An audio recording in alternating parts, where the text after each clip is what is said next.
Excellencies, friends, dear Mo, we are 6 months away from COP27 in Sharm el-Sheikh, the first African COP in this critical decade of the 2020s. Science tells us that the world must cut global emissions by 45% below 2010 levels by 2030 if we are to be on a pathway to limit global average temperature rise by 1.5 degrees. The world is way off track for meeting this goal. Current climate pledges would mean an increase in emissions of 14% by 2030, and that would result in a temperature increase around 3 degrees Celsius. Breaching the 1.5 degrees Celsius goal carries severe consequences for lives and livelihoods on the continent. Africa is warming faster than the global average. At current levels of warming, most of Africa is already in the danger zone. By 2030, 108 to 116 million people in Africa will be exposed to sea level rise compared to the 54 million in 2000. As the continent that has contributed least to the climate crisis, a mere 2% of historical emissions, Africa deserves the strongest possible support and solidarity to attain the Africa they want.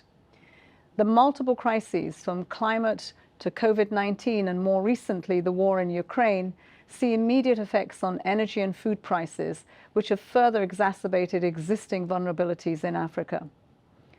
COP27 must deliver a comprehensive package of support for Africa that turns African ambition on mitigation, adaptation and finance into a reality in people's lives.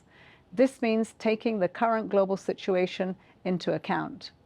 An essential element of this package must be a just, a fair and an equitable energy transition for Africa, one that recognizes the unique and special situation and circumstances of Africa and includes addressing and funding a transitional energy mix.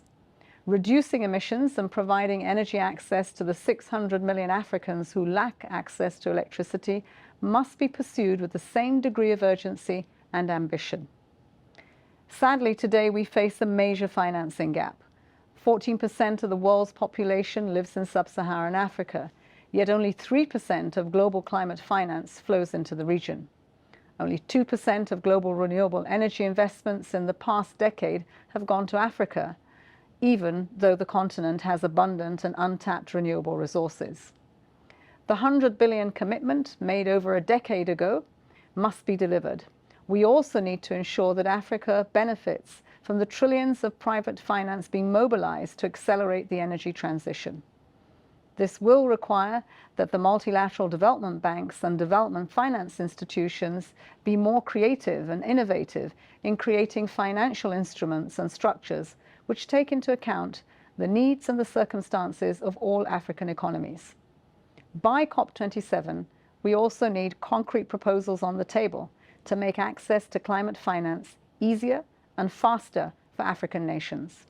In addition, bilateral and multilateral partners must scale up their support to regional adaptation and resilience initiatives, such as the Great Green Wall Initiative and the Sahel and African Adaptation Acceleration Program. To address extreme vulnerability of the region, where 60% of all Africans are not covered by early warning system, the Secretary-General has mobilized the international community to close the early warning gap, providing all people an early warning system in less than 5 years. The abundant human capital in Africa lies in the hands of women and youth, and to reap this demographic dividend potential, we must invest in their capacities and success for green and blue jobs. I urge you to seize the opportunity of the COP27 to place the priorities of Africa at the center of the global response to the climate crisis. The African COP must serve a new dawn for African solutions developed by Africa for Africans.